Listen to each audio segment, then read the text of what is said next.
En las 2 semanas anteriores, pues bueno, tuvimos mensajes especiales, Navidad, Año Nuevo, e hicimos una pausa en lo que fue el estudio que estamos llevando en el libro de Hebreos, ¿no? Una carta que, pues el propósito lo sabemos, tiene dar ánimo y también exhortación, ¿no? A un grupo de creyentes, ¿no? que habían conocido el camino, ¿no? Que habían conocido de Cristo y por distintas circunstancias, pues bueno, se estaban alejando, ¿verdad? De lo que habían conocido. Y hoy, bueno, hoy vamos a retomar justamente Hebreos. Nos quedamos en el capítulo 11 de esta carta. Pero bueno, antes de comenzar con la porción que hoy vamos a estudiar, solamente déjame contextualizo un poco y recordemos, pues te decía ahorita justamente eso, ¿no? Esta carta Dios pues inspira a este autor para que pueda dar ese ánimo necesario. La verdad es que eran judíos que habían creído en Cristo, es decir, conocían todo lo que se hacía a través de la ley de Dios, pero ahora ya conocen de Jesús, ya han conocido ese camino, pero empiezan a perder ciertas convicciones de fe por las circunstancias que vivían, sufrían, ¿no? Padecían persecución, muchos de ellos incluso llevaban marcas en su cuerpo, ¿no? A causa de seguir el nombre de Jesús. Entonces era tal la oposición y la opresión que tenían que entonces empezaban a dudar, ¿no? Y empezaban muchos a querer regresarse a lo que antes hacían, ¿no? Los rituales de la ley. Pero el autor les recuerda pues en quién han depositado su fe, ¿verdad? ¿Quién es este Jesús que ya ha resucitado? ¿No? Que ya ha estado, ya pudieron contemplar su gloria, ¿no? Ya podían entender que en Jesús hay perdón de pecados, ¿verdad? Y cómo a través de la ley de Dios, el mismo autor les va explicando por qué, ¿verdad? Por qué todos los rituales que hacían, por qué los sacrificios, por qué era necesario todo eso en el antiguo pacto, ¿recuerdan? En el antiguo pacto, que es la ley de Dios, pues se tenía que hacer todo eso para poder acercarse a Dios. Pero después de Jesús hay un nuevo pacto, hay una nueva manera de relacionarse con Dios. Y ellos ya conocían esta nueva manera, pero otra vez querían regresarse, ¿verdad? ¿Y cuántas veces no nos pasa eso, verdad? Cuando empezamos a seguir a Cristo, empiezan las pruebas, ¿no? Empieza la incomodidad de estar en este mundo, ¿no? Ya no alinearnos ni conformarnos a este mundo, sino transformarnos en la renovación de nuestro entendimiento. Y entonces empieza a haber prueba, y a veces esa prueba pues trae duda, ¿verdad? Pero en Jesús no debe ser así, o sea, debemos estar firmes. Y pues justamente en donde dejamos pausa en esta carta, en el capítulo 11, pues empezamos estudiando la fe, ¿verdad? ¿Qué es la fe? Dice ahí en Hebreos 11:1 que la fe es la certeza de lo que se espera, la convicción de lo que no se ve, ¿verdad? Y pues aparte del significado, vimos cómo esta fe operó en cada una de las vidas que dejaron testimonio de haber creído en Dios y haberle creído a Él. No solamente creer en Dios, sino sabemos que es importante creerle a Él, creer en su palabra, en lo que Él dice. La fe pues la podemos entender también como una virtud, ¿verdad? Algo que le da valor a nuestra vida espiritual. La virtud del cristianismo, que consiste en creer en la palabra de Dios y en la doctrina de Jesús, ¿no? Es una virtud. Y debemos entenderlo así para poder entonces comprender qué es lo que Dios quiere de mí. Lo primero que pide es fe, ¿verdad? También hemos visto que sin fe es imposible agradar a Dios. O sea, porque ¿cómo puedes buscar a un Dios en el cual no crees? ¿O no le crees? Muchos tienen el concepto de Dios. Y aún en este mundo, algunos todavía, porque desafortunadamente varios ya se han alejado siquiera de un pensamiento de concebir a Dios, pero algunos dicen, sí, claro, existe un Dios todopoderoso, ¿no? Pero de eso a creerle a Él y obedecerle es otra cosa, ¿verdad? Y la fe nos va a estar ayudando en eso.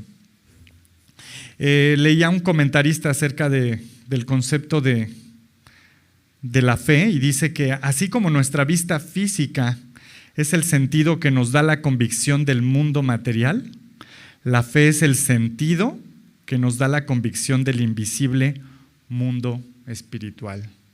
Déjame te lo leo otra vez. Así como nuestra vista física es el sentido que nos da la convicción del mundo material, la fe es ese sentido que nos da la convicción invisible de un mundo espiritual. Por la fe es que podemos ver cosas no materiales, ¿verdad? Podemos contemplar la gloria de Dios, podemos contemplar su grandeza. Ahorita orábamos al respecto, ¿no?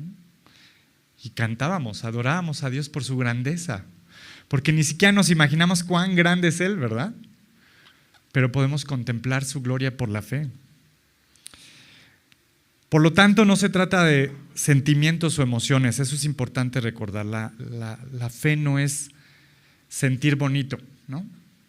Es que esto me hace sentir bonito, lo siento agradable. No, la fe va mucho más allá de eso. Se trata de experimentar un anticipo de la realidad que esperamos en el futuro con Cristo. Ya nos ha dado una promesa grande de vida eterna, ¿verdad? Y la promesa de Dios es que desde aquí, ahora en este mundo, podemos empezar a disfrutar de esa vida eterna. No hasta que estemos allá, desde aquí. A pesar de un mundo que pone las circunstancias contradictorias, ¿verdad? Pero nosotros por fe podemos creer en ese futuro que tenemos en Cristo. Ok, y pues bueno, comenzando en este capítulo 11, del 1 al 16 estuvimos viendo algunos ejemplos de vidas transformadas por la fe, ¿verdad? Una de ellas, la adoración de Abel a Dios, el andar de Enoc con Dios, el temor reverente de Noé a Dios, cada uno de ellos viviendo por fe. Y comenzamos también en estos versículos anteriores a revisar la fe obediente de Abraham, ¿verdad? Un hombre que sabíamos que vivía en una cultura pagana, incluso adorando otros dioses, pero tiene un llamado de Dios. Y vemos cómo en ese llamado su corazón va siendo transformado. Un hombre que muchas veces falló y erró y queriendo ayudar a Dios cometió muchas imprudencias, ¿no? En su propia opinión quería ayudar a Dios, pero realmente Dios lo lleva a, no se trata de ti, Abraham, se trata de que confíes en mí, porque yo te voy a llevar por el camino correcto. Y vemos cómo a este hombre Abraham, que lo conocemos como el padre de la fe, pues fue puliendo su fe de manera a que lo llevara a una obediencia perfecta, ¿no? Por eso se considera el padre de la fe, ¿no? Pero un hombre como tú y yo falló, pero confiando en Jesús, confiando en el Señor, se fue transformando a poder obedecerle de acuerdo a su voluntad. Y pues, entonces ahora sí, acompáñame por favor, hoy vamos a continuar un poco hablando de la fe de Abraham, y no solamente de él, sino de sus descendientes. Hoy vamos a estudiar del versículo 17 al 22, si me acompañas ahí en tu Biblia, vamos a leer la porción y después de eso oramos. Dice ahí en Hebreos 11:17: por la fe Abraham, cuando fue probado, ofreció a Isaac, y el que había recibido las promesas ofrecía a su unigénito, habiéndosele dicho: en Isaac te será llamada descendencia, pensando que Dios era poderoso para levantar aún de entre los muertos, de donde en sentido figurado también le volvió a recibir. Por la fe bendijo Isaac a Jacob y a Esaú respecto a cosas venideras. Por la fe, Jacob, al morir, bendijo a cada uno de los hijos de José y adoró apoyado sobre el extremo de su bordón. Por la fe, José, al morir, mencionó la salida de los hijos de Israel y dio mandamiento acerca de sus huesos. Vamos a orar. Padre bendito, Señor, tú que estás en los cielos, Señor, tú que en belleza y majestad, Señor, te has revelado a nuestras vidas. Esta mañana, Señor, te pedimos que vengas tú a estar aquí entre nosotros, en nosotros, Señor, y nos puedas guiar en tu verdad. Que tu palabra resplandezca en nuestros corazones, Señor, y que tu voluntad sea hecha así como es en los cielos, Señor, aquí en la tierra, en cada uno de nosotros. Gracias, Señor, por permitirnos así, podernos acercar confiadamente a tu trono de gracia, Señor, y recibir el oportuno socorro. Te pedimos, Señor, que independientemente en la condición que lleguemos, Señor, en nuestros corazones, tú hoy nos enfoques en ti, en tu verdad. Quita cualquier distracción, Señor, que podamos solamente escuchar tu voz y ser guiados por tu Espíritu. Gracias te damos, Padre, y en tu nombre es que oramos, Jesús. Amén. Muy bien, pues te decía que seguimos revisando un punto importante de la fe de Abraham. Y dice ahí el versículo 17, por la fe, ¿verdad? Y si digo, aquí en el verso a verso vamos revisando porciones, pero siempre te recomiendo, sigue leyendo todo el capítulo, ¿no? Sigue leyendo todo el capítulo en casa, ve revisando, y es muy enfático esto, por la fe. Y es que es a través de la fe que se reciben las bendiciones y las promesas de Dios. Y por la fe sigue siendo una constante en las acciones que llevaron a estos hombres a responder a Dios de cierta manera, por pura fe. Y creo que empezando un poco para escudriñar nuestros corazones, creo que una pregunta importante aquí es ¿cómo le respondemos a Dios? ¿Por la fe o por las circunstancias que vivimos? ¿Por la fe o por mis propias opiniones?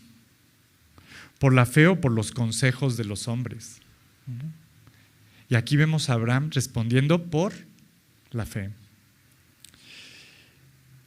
Y definitivamente la fe de Abraham fue probada, ¿no?, con uno de los actos de obediencia más difíciles que un padre puede tener. Entrégame a tu hijo. Entrégame a tu hijo. Dice ahí el versículo 17, por la fe Abraham, cuando fue probado, ofreció a Isaac, y el que había recibido las promesas ofrecía su unigénito.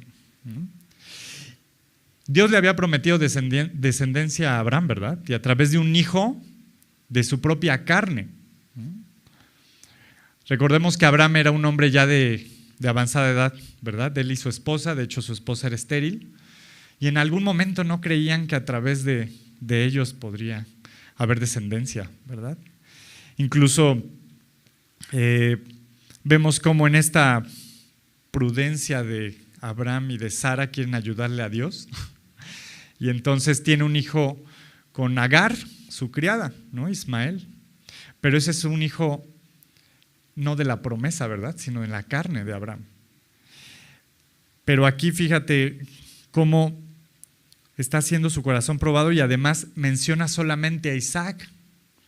Al final del versículo dice las promesas que ofrecía, dice, había recibido las promesas y ofrecía a su unigénito, ¿no?, a su único hijo. O sea, ¿pero por qué si tuvo dos, no? Bueno, pues lo que pasa es lo que te decía ahorita. O sea, delante de Dios la promesa estaba en Isaac. Y ya teniendo a Isaac, algunos consideran que era un jovencito, adolescente. Ahora es, entrégame a Isaac. Y Abraham, por la fe ahora sí no dudó, no le quiso ayudar a Dios, no dijo, ay no Señor, mejor Ismael, no, o sea, él entendió lo que Dios le estaba pidiendo.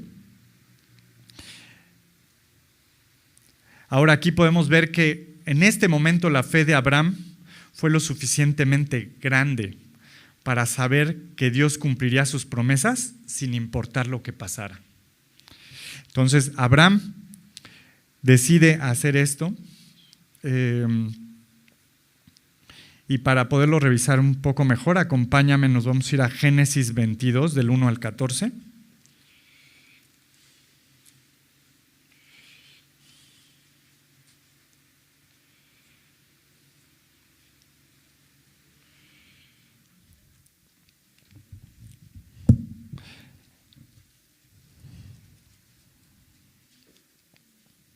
Muy bien, y para este tiempo, te digo, aquí en Génesis ya Abraham ya había concebido a Ismael, incluso en algún momento la instrucción es que Agar e Ismael se fueran de ahí de casa, ¿no? Sin embargo, Dios bendice también a Ismael y a su descendencia, pero Dios tenía el propósito en Isaac, ¿no? Y aquí dice en el capítulo 22, versículo 1, dice: aconteció después de estas cosas que probó Dios a Abraham y le dijo: Abraham. Y él respondió: heme aquí.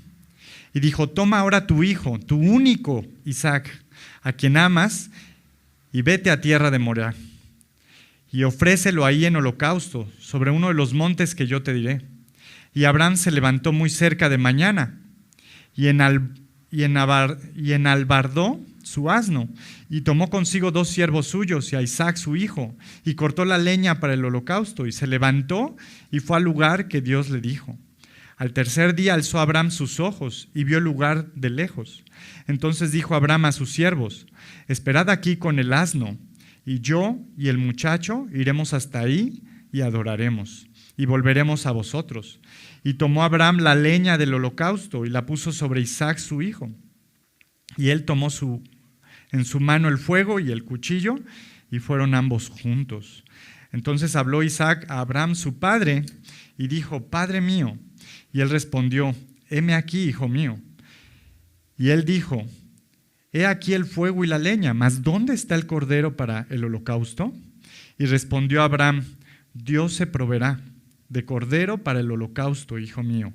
E iban juntos. Y cuando llegaron al lugar que Dios le había dicho, edificó ahí Abraham un altar y compuso la leña, y ató a Isaac su hijo y lo puso en altar sobre la leña. Y extendió Abraham su mano y tomó el cuchillo para degollar su hijo. Entonces el ángel de Jehová le dio voces desde el cielo y dijo: Abraham, Abraham. Y él respondió: heme aquí. Dijo: no extiendas tu mano sobre el muchacho, ni hagas nada, porque ya conozco que temes a Dios, por cuanto no me rehusaste tu hijo, tu único. Entonces alzó Abraham sus ojos y miró, y he aquí a sus espaldas un carnero trabado en un zarzal por sus cuernos. Y fue Abraham y tomó el carnero y lo ofreció en holocausto en lugar de su hijo. Y llamó a Abraham el nombre de aquel lugar: Jehová proveerá. Por lo tanto se dice hoy: en el monte de Jehová será provisto. Y entonces vemos este momento, y si te das cuenta en todo lo que va narrando, Abraham está decidido, ¿verdad? No está dudando, no está preguntándole a Dios: Señor, ¿estás seguro?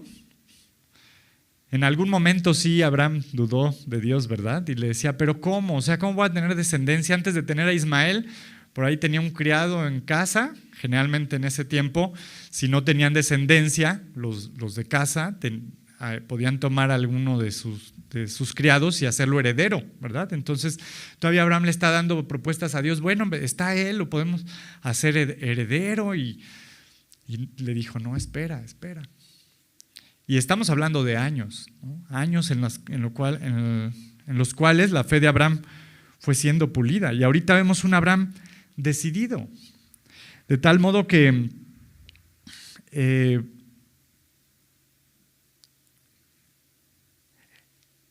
ya incluso había entregado a su hijo en holocausto antes de cometer el acto físico.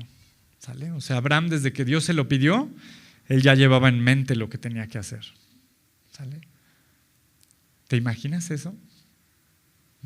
Pero te decía, es una de las pruebas más fuertes que recibió este hombre, ¿no? Hoy, ¿qué te puede pedir Dios? Que le rehuses. Y a veces puede ser probada nuestra fe ahí, ¿no? Y por mucho menos. A veces Dios quiere que le entreguemos el fruto de nuestro trabajo, ¿no? A veces quiere que le entreguemos pues nuestro enojo, nuestra soberbia ante alguna situación, ¿verdad? Nos pide que le entreguemos nuestro corazón completo. ¿Para qué? Para transformarlo, para ser bendecidos en él. Allí en Génesis 22, en el versículo 12 dice: porque ya conozco que temes a Dios. Y Dios conoce todas las cosas. Y esta palabra conozco tiene que ver más con esta palabra del griego que es ginosco, ¿no? Experimental, es un conocimiento experimental. O sea, lo que le está diciendo Dios es que ya experimentó el temor de Abraham. Ya vio que ahora sí Abraham teme a Dios con todo su corazón. Y quiere hacer su voluntad. No se quiere ir ni a derecha ni a izquierda, ¿verdad? Quiere irse por el camino correcto delante de Dios.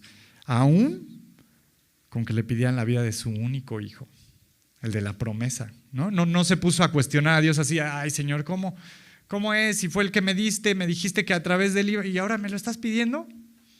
No cuestionó nada, simplemente obedeció. Y así nuestra fe, cada que es probada, muestra esa experiencia de si en el temor de Dios está siendo aprobada o no. Piensa en eso. La próxima vez que Dios ponga a prueba tu fe, dile, Señor, que sea pulida delante de ti.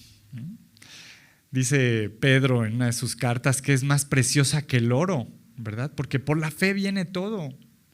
Ya vimos que por la fe aún podemos ver el mundo espiritual de Dios, que en la carne no vemos, ¿verdad? Generalmente en nuestra carne nos enojamos, nos disgustamos, no vemos los propósitos de Dios y lo primero que queremos hacer es regresarnos de la basura donde nos había sacado. Regresando ahí a Hebreos.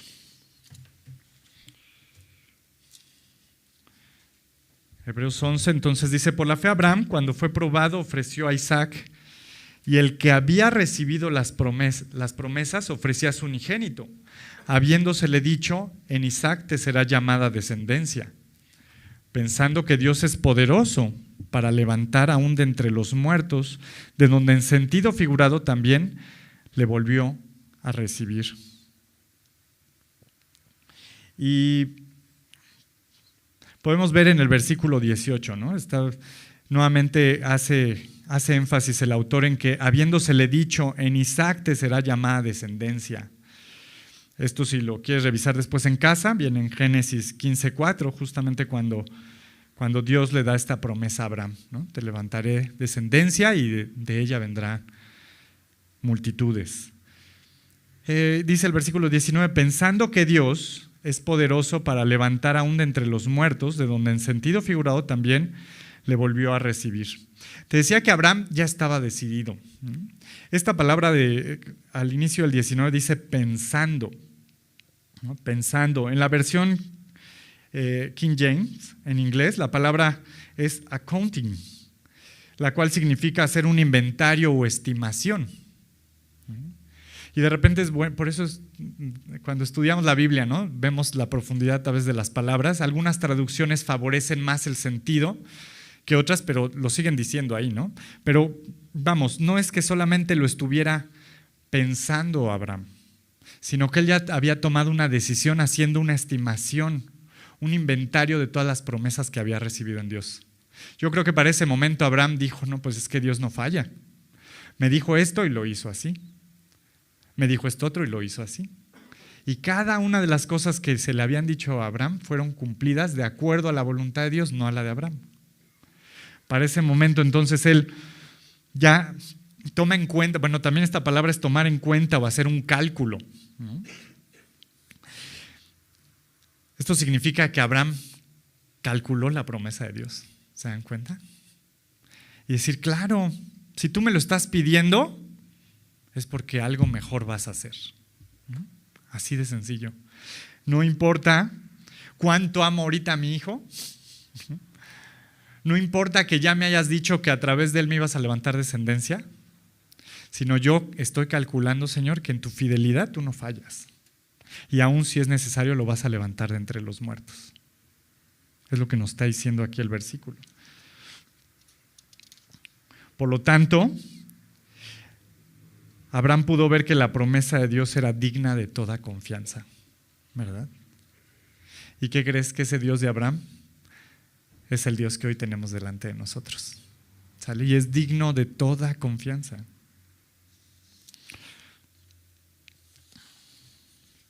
Ahora, estamos meditando en lo que hace la fe en nuestras vidas, ¿no? En la vida de estos hombres.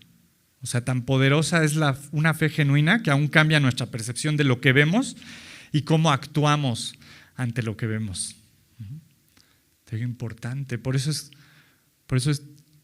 tan preciosa la fe, ¿no? Por eso Dios obra a través de nosotros por fe y va probando esa fe para que vaya siendo fortalecida. Y entonces podemos estar en esa certidumbre de cosas que aún no vemos, ¿verdad? Pero que esperamos. Y bueno, te decía que ahí al final dice el 19, pensando que Dios es poderoso para levantar aún de entre los muertos, de donde en sentido figurado también le volvió a recibir. En lo que respecta a Abraham, él ya daba por muerto a Isaac. Desde que Dios se lo pidió, él ya lo daba por muerto. ¿Te das cuenta? Por eso te digo, ya estaba decidido. Por eso dice que en sentido figurado lo recibió y fue entre los muertos que lo recibió de regreso. Y qué hermoso, porque este versículo también nos da la imagen, ¿verdad?, de lo que es el evangelio, la resurrección de entre los muertos. Prefigura la resurrección de Jesús. El mismo Jesús hablaba de esto y algunos creen que a eso se refería. Acompáñame, por favor, a Juan 8, el Evangelio de Juan.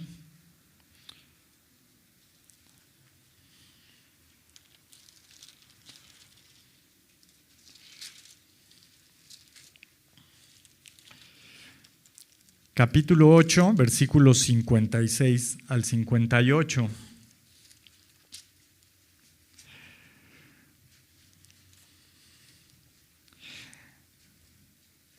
Dice así, y bueno, Jesús está hablando ante varios que le seguían, ¿verdad? Discípulos que en su momento se confrontaron con la verdad de Dios y aún lo resistieron, ¿no? Y al final terminaron muchos de ellos alejándose.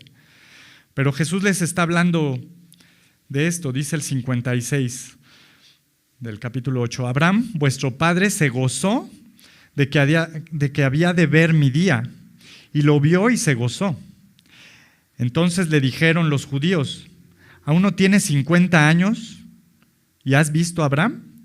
Jesús les dijo, de cierto os digo, antes que Abraham fuese, yo soy.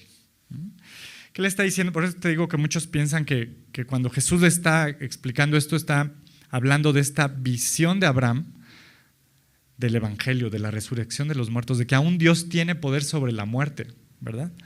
Cuando los judíos aquí le preguntan, ¿cómo? Si todavía no tienes 50 años y dices que ya has visto a Abraham, porque en la tradición judía se creía que a partir de cierta edad ya podían ver la condición de Abraham por la edad, ¿verdad? Pero Jesús es más joven que eso. Pero les dice, hey, no se equivoquen. Antes de Abraham, yo soy. Yo ya existía. Aún Abraham se pudo gozar de ver ese día en que Dios reinaría sobre la muerte. ¿Te das cuenta? Y es lo que estamos viendo aquí. O sea, Abraham dijo, Dios lo puede hacer. ¿Qué te ha sucedido en estos días, hoy en día, que creas que Dios no puede hacer? Y déjame, te lo digo así, o sea, he pasado por pruebas, ¿no? y recientes, y de repente mi confianza en Dios duda, pero me doy cuenta que porque no estoy poniendo los ojos en Él, sino en mí y en mi capacidad, yo soy inútil, ¿verdad? Diría por ahí una profeta, ¿me estás oyendo, inútil? Pero claro, así soy yo, pero no se trata de mí, sino de Dios en mí. ¿Te das cuenta qué hermosa promesa? Ahora es Dios a través de mí haciendo cosas y queriendo hacer su voluntad en mi vida y en la de mi familia y de quienes me rodean. Y de repente si me desenfoco de eso, pues sí dudo y no le ando ahí queriendo negociar con Dios. No, Señor, pero ¿por qué me pides que te obedezca en esto? Es tan difícil, ¿no? No, es por fe y es estimando lo que Dios ya te ha mostrado. Dios ya me ha mostrado que Él tiene soberanía y poder sobre todas las cosas, sobre todo el cosmos. ¿Cómo no va a poder con algo tan insignificante como una prueba del día a día? Y perdóname, no quiero que malentiendas, no quiero minimizar lo que pueda estar viviendo, lo que he vivido yo, etcétera. Pero la verdad es que cuando lo ves en la perspectiva de Dios se vuelve una cosita. ¿Te das cuenta? Y por eso es que nuestra fe tiene que seguir siendo alimentada para que entonces sí podamos ver esas verdades espirituales de Dios. Regresemos a Hebreos, por favor.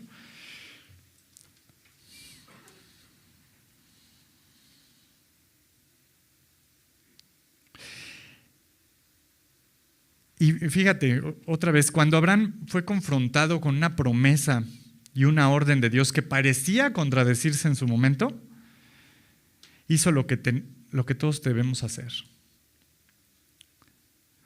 Obedecer la orden y dejar que Dios se encargue de la promesa.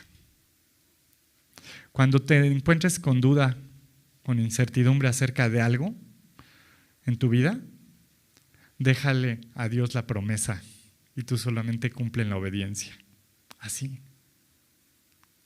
Por eso es tan importante que cuando leemos la palabra de Dios y Él nos habla, escuchamos su instrucción, lo siguiente es obedece.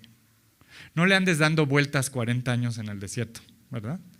O sea, obedece directamente la instrucción. Muy bien, dice ahí en el versículo 20, por la fe bendijo Isaac a Jacob y a Esaú respecto a cosas venideras. Y ahora empezamos a hablar de la fe no solamente de Abraham, sino de su descendencia, ¿verdad? De Isaac.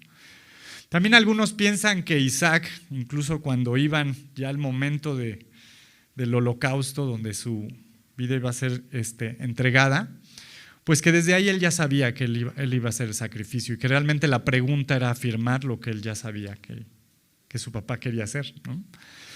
Pero ahorita vamos a ver otra escena donde la fe de Isaac fue probada y por eso es que aquí lo menciona como un hombre de fe. Solamente se me olvidó decirte algo y muy importante, porque muchos dicen, oye, pero ¿cómo que Dios pide sacrificios humanos? Y si te das cuenta, en la voluntad de Dios no hubo sacrificio humano, ¿verdad? Por lo menos no en este momento. O sea que a Dios no le agrada que se anden haciendo sacrificios entre hombres, ¿verdad? De hecho, eso lo hacían otras culturas y naciones. Por eso Dios proveyó ahí a un cordero, ¿no? Pero sí, si un sacrificio hizo Dios agradándole, un sacrificio entre los hombres, fue el de Jesucristo, nada más. Tú puedes revisar toda la historia bíblica y Dios no se complace en los sacrificios humanos. Simplemente aquí fue probada la fe de Abraham, quien respondió en obediencia y Dios proveyó, ¿no? El mismo Abraham dijo, Dios proveerá, ¿no? Estoy confiando en toda la estimación que tengo de un Dios tan fiel, ¿no? Pero bueno, cierro ese paréntesis, nada más para aclarar esta idea. Y entonces, fíjate que Isaac, pues también un hombre, como todos los que nacemos en este mundo, pecador, ¿verdad? Y también tuvo momentos de duda, tuvo momentos en los que se equivocó y uno de ellos es cuando bendijo a sus hijos, ¿sale? Y aquí habla justamente de esa bendición, de Isaac bendiciendo a sus hijos, Jacobo y Esaú. Si recuerdas en la historia bíblica, pues nacen estos dos hermanos, uno antes que el otro, y el primogénito era Esaú, porque nació unos instantes antes que su hermano. Pero bueno, nos narra la historia bíblica que aún Esaú en algún momento despreció su primogenitura vendiéndola por un plato de lentejas al hermano, ¿no? Así de sencillo, así de, dame unas lentejitas y ahora tú eres el primogénito, ¿no? Y así es como le entrega la primogenitura, pero Isaac realmente al que quería bendecir era Esaú. No solamente porque fue el primogénito, sino porque en sus ojos carnales estaba viendo un hombre más grande, más fuerte, más varonil que Jacob. ¿Se dan cuenta? Y así fue la vista de Isaac, bueno, unos años, porque ahorita en lo que vamos a leer, él ya para este tiempo ya había perdido la vista, Isaac, siendo ya grande, perdió la vista y va a bendecir a sus hijos y por ahí entra un engaño. Pero bueno, acompáñame por favor a Génesis 27, 18.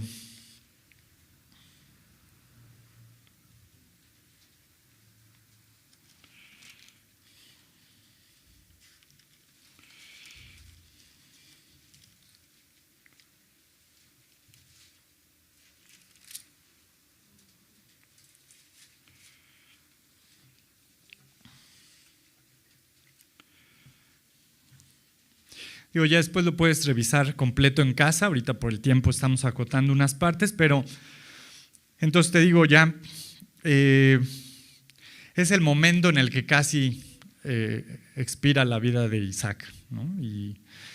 Y Rebeca, su esposa y madre de Esaú y Jacob, lo sabe, y Rebeca tenía cierta preferencia por Jacob, ¿no? Por el menor. Y entonces hacen un plan ahí como para engañar al papá, así de que Isaac le pide a Esaú que vaya de casa, que le traiga pues, fruto de lo que cazara. Y en ese momento es cuando Rebeca le dice a Jacob, ¿sabes qué? Te voy a preparar lo que a tu papá le gusta casi para que tú se lo des, y vamos a hacer que tú eres Esaú para que te bendiga a ti, ¿no? O sea, por eso de repente cuando vemos la historia bíblica, pues ves pecado en el hombre, ¿no? Siempre que se habla del hombre hay pecado. Pero fíjate cómo aún Dios en su soberanía guía las cosas a bien, ¿no? Eso también es algo que hemos entendido de nuestro Dios. Pero entonces dice ahí el versículo 18 de Génesis 27. Entonces fue a su padre y dijo, Padre mío, está hablando ya Jacob. E Isaac respondió, heme aquí, ¿quién eres, hijo mío? Recuerda, Isaac ya para este momento ya no veía. Y Jacob dijo a su padre, soy Esaú, tu primogénito. He hecho como me dijiste, levántate ahora y siéntate y come de mi casa, para que me bendigas. Entonces Isaac dijo a su hijo, ¿cómo es que la hallaste tan pronto, hijo mío? Y él respondió, porque Jehová tu Dios hizo que la encontrase delante de mí. E Isaac dijo a Jacob, acércate ahora y te palparé, hijo mío, por si eres mi hijo Esaú o no. Algo estaba detectando ahí Isaac, ¿verdad? Pero dice, y se acercó Jacob a su padre Isaac, quien le palpó y dijo, la voz es la voz de Jacob, pero las manos de Esaú. ¿Por qué? Porque una de las recomendaciones de su mamá es, el mismo Jacob dijo, ¿cómo me voy a acercar? Vas a ver que soy yo. Si me palpa, va a ver que pues, yo estoy más flaquito, no estoy tan velludo como mi hermano. Y la mamá le dijo, no te preocupes, te vamos a poner una piel con vello de un animal para que tu papá piense que eres tu hermano. O sea, ve a qué grado, ¿no? Y así de velludo estaba Esaú, ¿no? Porque el papá dice, y se acercó, dice el 22, Jacob a su padre Isaac, quien le palpó y dijo, la voz es la de Jacob, pero las manos de Esaú. Y no le conoció porque sus manos eran vellosas como las manos de Esaú, y le bendijo. Y dijo, ¿eres tú mi hijo Esaú? Y Jacob respondió, yo soy. Dijo también, acércamela y comeré de la casa de mi hijo para que yo te bendiga. Y Jacob se le acercó e Isaac comió, le trajo también vino y bebió. Y le dijo Isaac su padre, acércate ahora y bésame, hijo mío. Y Jacob se acercó y le besó, y olió Isaac el olor de sus vestidos y le bendijo diciendo, mira el olor de mi hijo, como el olor del campo que Jehová ha bendecido. Dios pues te dé del rocío del cielo y de las grosuras de la tierra y abundancia de trigo y de mosto. Sírvante pueblos y naciones y se inclinen a ti. Sé señor de tus hermanos y se inclinen ante ti los hijos de tu madre. Malditos los que te maldijeren y benditos los que te bendijeren. Y aconteció luego que Isaac acabó de bendecir a Jacob, y apenas había salido Jacob de delante de Isaac su padre, que Esaú su hermano volvió de cazar. E hizo él también guisados y se los llevó a su padre y les dijo, levántese mi padre y coma de la casa de su hijo para que me bendiga. Entonces Isaac su padre le dijo, ¿quién eres tú? Y él le dijo, yo soy tu hijo, tu primogénito Esaú. Y se estremeció Isaac grandemente y dijo, ¿quién es el que vino aquí, que trajo caza y me dio, y comí de todo antes que tú vinieses? Yo le bendije y será bendito. Cuando Esaú oyó las palabras de su padre, clamó con una muy grande y muy amarga exclamación y le dijo, bendíceme también a mí, padre mío.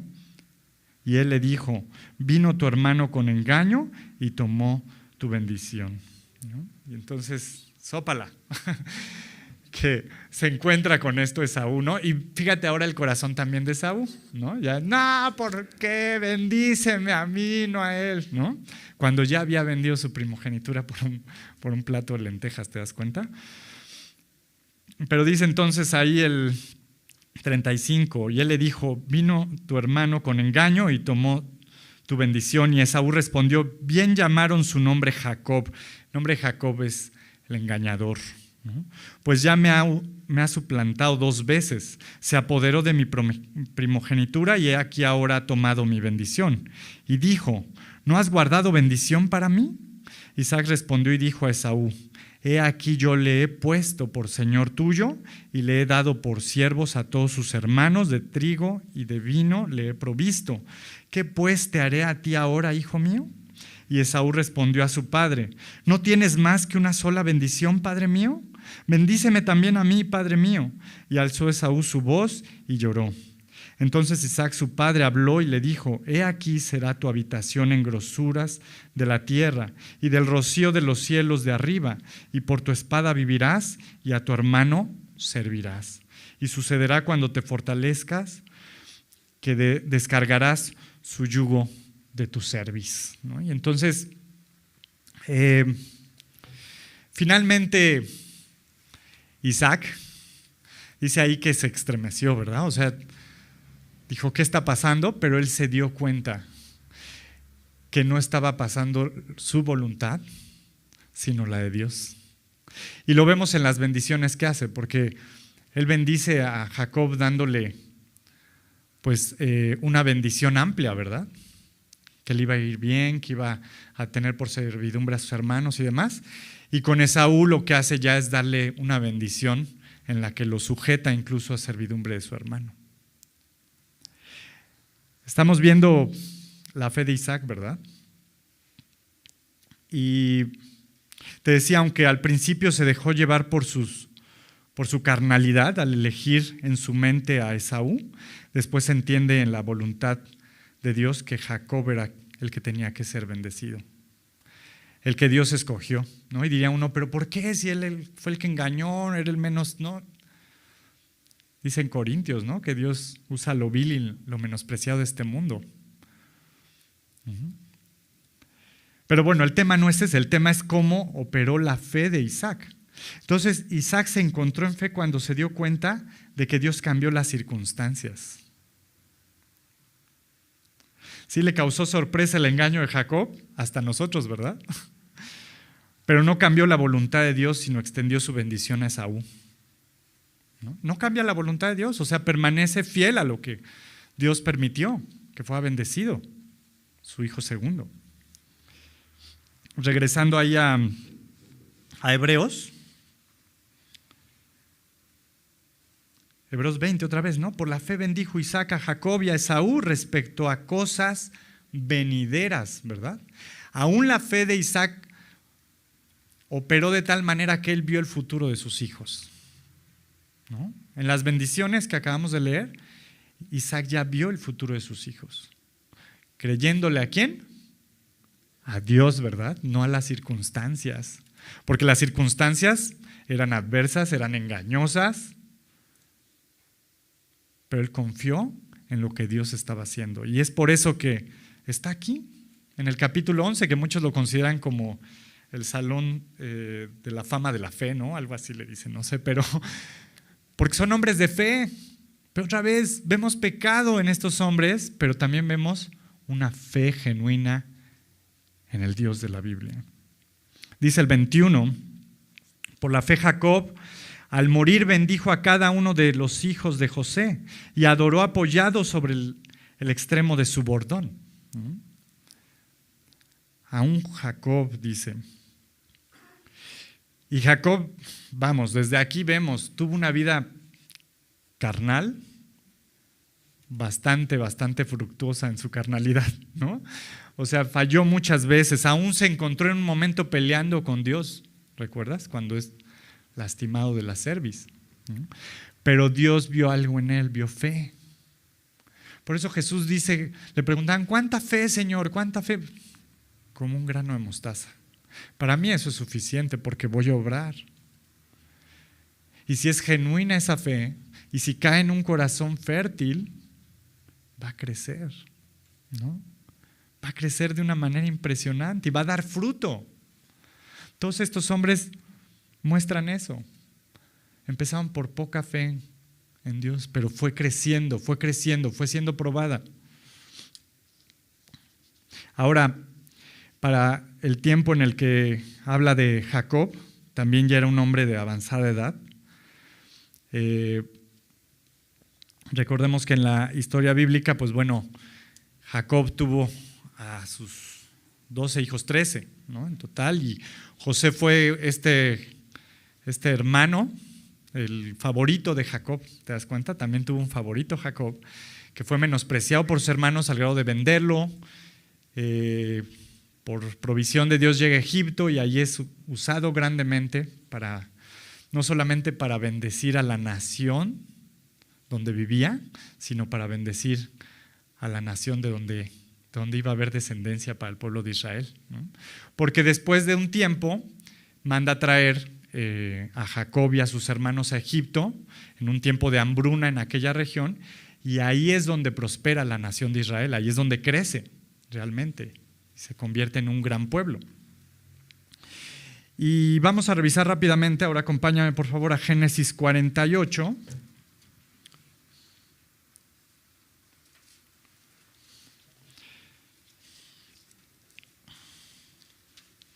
Vamos a leer solamente algunos versículos del final del 48.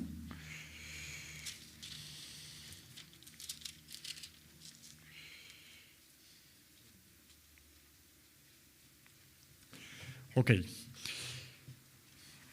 Y aquí estamos, 48, versículo 17.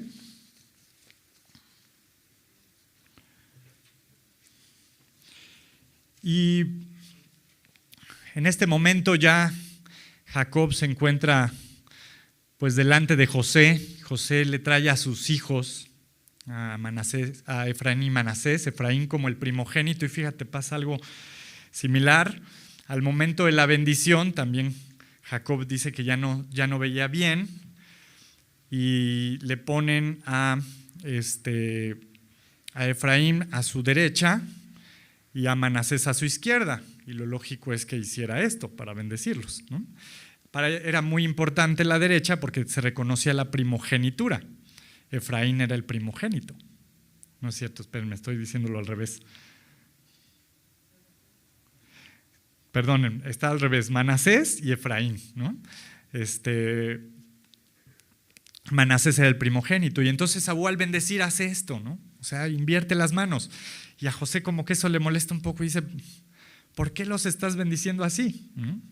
Pero fíjate lo que dice ahí el versículo 17. Pero viendo José que su padre ponía la mano derecha sobre la cabeza de Efraín, le causó esto disgusto y asió la mano de su padre para cambiarla de la cabeza de Efraín a la cabeza de Manasés. Y dijo José a su padre, no así, padre mío, porque este es el primogénito. Pon tu mano derecha sobre su cabeza. Te estás equivocando, papá. Van al revés las manos, ¿no? Algo así le está diciendo. Y dice, mas su padre no quiso. Y dijo, lo sé, hijo mío, lo sé. También él vendrá a ser un pueblo y será también engrandecido, pero su hermano menor será más grande que él, y su bendición y su descendencia formará multitud de naciones. Y los bendijo aquel día diciendo, en ti bendecirá Israel, diciendo, hágate Dios como a Efraín y como a Manasés. Y puso a Efraín antes que Manasés. Y dijo Israel a José, he aquí yo muero, pero Dios estará con vosotros y os hará volver a la tierra de vuestros padres. Y yo te he dado a ti una parte más que a tus hermanos, la cual tomé yo de mano del amorreo con mi espada y con mi arco. ¿Te das cuenta? Y este mismo Jacob, ¿no? Y dirías, pues sí es el engañador, quiere ahí hacer… No.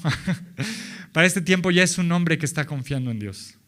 Y otra vez, fíjate que en la bendición él está viendo el futuro de la descendencia. Ya no está viendo en su carne, ya está viendo las cosas en el espíritu por su fe. Ahora, no, por tiempo te digo, no vamos a revisar, de ahí viene la bendición para todos sus hijos, ¿no? Para todas las tribus de Israel, en las cuales pues les dice lo que les ha de acontecer. Pero lo que podemos ver, regresando ahí a Hebreos, lo que podemos ver en esta fe que tiene Jacob, es que aún pudo ver más allá de su muerte.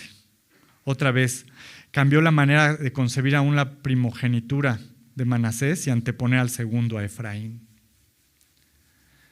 Aquí es donde su fe fue probada grandemente y ahora él ya está confiando en Dios, ya está viendo el futuro. Si tú lees Génesis, Jacob muchas veces huía, ¿no? Dudando de la voluntad de Dios, huía y también eligió pues de una manera pues no guiada por Dios, pero otra vez Dios fue encaminando todo a bien, ¿no? Al grado que él podía ver que había una promesa para la nación, para el pueblo de Israel, y que esa promesa iba a ser cumplida. Y aún él pudo ver que se iban a dirigir a la tierra prometida. Dice el 22, por la fe José, al morir mencionó la salida de los hijos de Israel y dio mandamiento acerca de sus huesos, ¿no? Y llegamos a José, que este hombre, la verdad, pues a la mala, ¿no?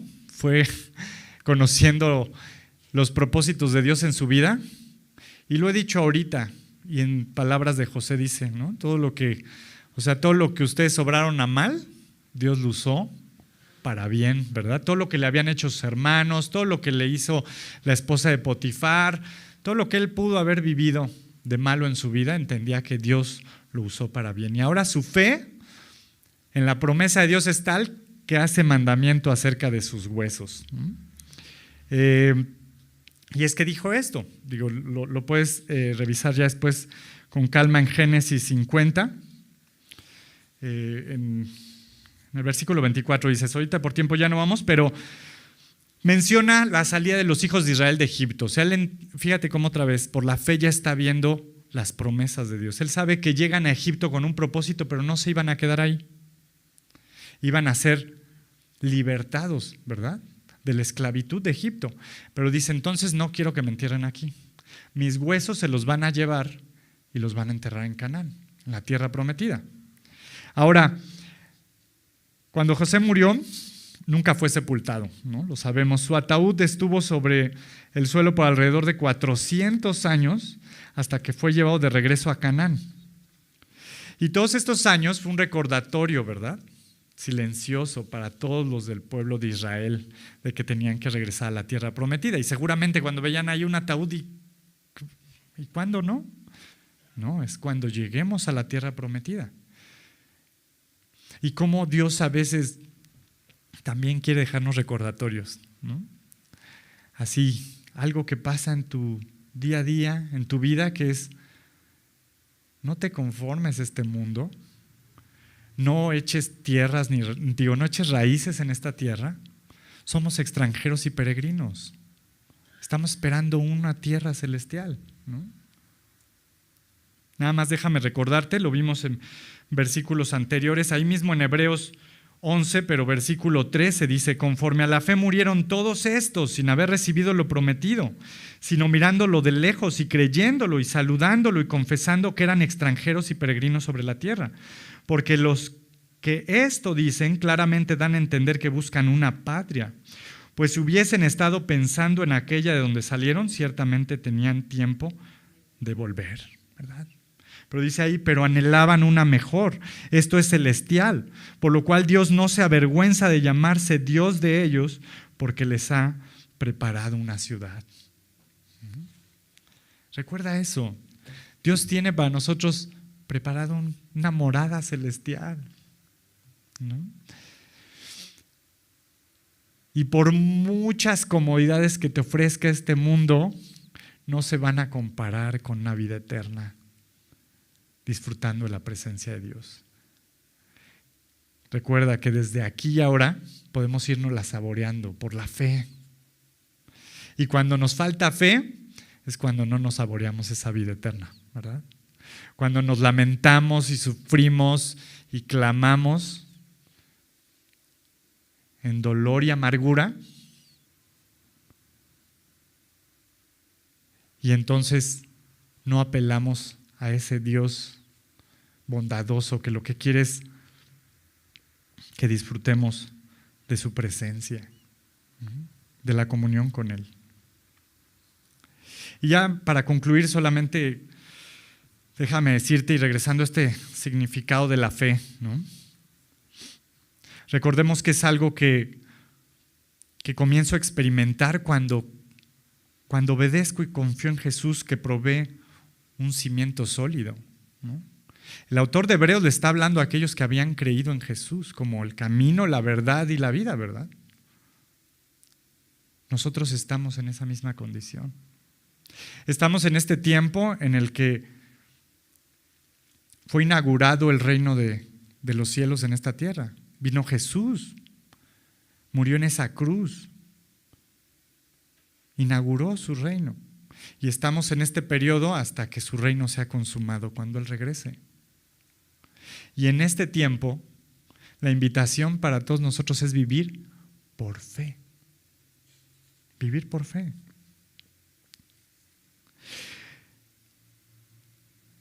Y otra vez revisemos nuestra fe, ¿no?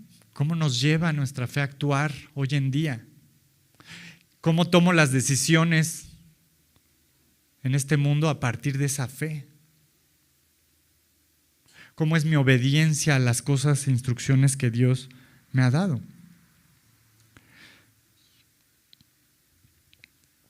Otra definición que encontré de fe es de George Hunting, y él dice que la fe es una certeza vital que impulsa al creyente a alargar su mano y agarrar esas realidades a las que se aferra su esperanza, aunque siendo invisibles ya son suyas en Cristo.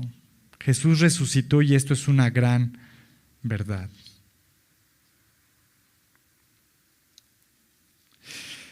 Creo que estos ejemplos de fe, te decía ahorita, lo que nos sirve a nosotros es ver que como humanos pecadores, teniendo la fe en Cristo, podemos tener acceso a la promesa y entonces cambiar nuestra condición de ver el mundo. Cambiar la manera en la que trato a mi esposa o trato a mi esposo, ¿no? Trato a mis hijos, a mis hermanos, a mis padres, nietos, amigos, familiares. Cambia tu manera de ver las cosas cuando vives por fe, por esta fe en la cual hay completa certeza, ¿no? Algunos dicen también que, bueno, no algunos, perdón, en la palabra del griego, esta palabra de certeza también se traduce mejor como sustancia, ¿no? Es una sustancia. O sea, si tú has creído en Jesús como Señor y Salvador, haz la estimación y verás que ahí no hay fallo. Puedes estimar cualquier otra cosa que te ofrezca este mundo, cualquier otra circunstancia que estés viviendo, la puedes estimar y siempre va a haber pérdida. Alguna vez vi una película que se llama Nada es para siempre, ¿no? Y el tema era nada es para siempre, todo se desvanecía, las vidas, todo. Pero en Jesús hay vida eterna y Él quiere que la disfrutemos desde aquí y ahora. Entonces, hermanos, creo que hoy Dios nos recuerda nuevamente, ¿no? ¿Por qué estar ahondando en la fe? Porque de ahí comienza todo. Te decía que es una virtud. En Corintios 13:13 dice que ahora permanece en la fe, la esperanza y el amor, ¿verdad? Dice que la mayor de todas es el amor, pero empieza por la fe. Si no hay una fe genuina, no hay esperanza. Y si no hay esperanza, ¿cómo nos vamos a mostrar el amor que Cristo ya nos ha mostrado? Por eso, pues solamente sigamos conociendo la gracia en la que hoy Dios nos permite vivir en este tiempo, confiando por fe en Él, creyéndole a Él y siendo obedientes a su palabra. ¿Sale? Vamos a orar para terminar. Padre bendito, Señor, gracias por tu palabra, Señor. Gracias porque sé que hoy tú hablas a nuestros corazones, Señor, y sé que el propósito es alimentar nuestra fe, Señor. Sabemos que la fe viene por el oír y el oír tu palabra. Por favor, permítenos, Señor, permanecer en tu verdad. Y te pido, Padre, que cualquier cosa que estemos viviendo hoy o que estemos por vivir en los días siguientes, Señor, recordemos esto, que nuestra fe está depositada en ti, en donde no va a haber pérdida, Señor. Sí, sabemos que nuestra fe es preciosa y muchas veces, Señor, la depositamos en lugares donde no debe estar, en cosas efímeras, Señor. Pero hoy, esta mañana, tú nos hablas de permanecer en ti, Señor, de que esa fe esté cimentada en ti y por fe podamos cambiar nuestra manera de concebir las circunstancias, el entorno. Tal vez no van a cambiar muchas de ellas, Señor, pero sabemos que siguiendo tu voluntad, tú nos vas a mantener, Señor, firmes y en tu gracia disfrutando de esa vida eterna que nos has prometido, Señor. Hoy lo creemos, Señor, lo abrazamos y como decíamos ahorita, nos estiramos, Señor, nos extendemos para agarrar esas promesas y aferrarnos a ellas, Señor. Y entonces tener vidas que te honren y te glorifiquen, Señor. Ayúdanos, Padre, ayúdanos a que nuestra fe, aunque sea ahorita pequeña como un grano de mostaza, crezca, Señor. Crezca y dé fruto grandemente. Gracias por hablarnos esta mañana, Señor, y solamente queremos ponernos en tus manos, en el nombre de tu Hijo Jesús. Amén.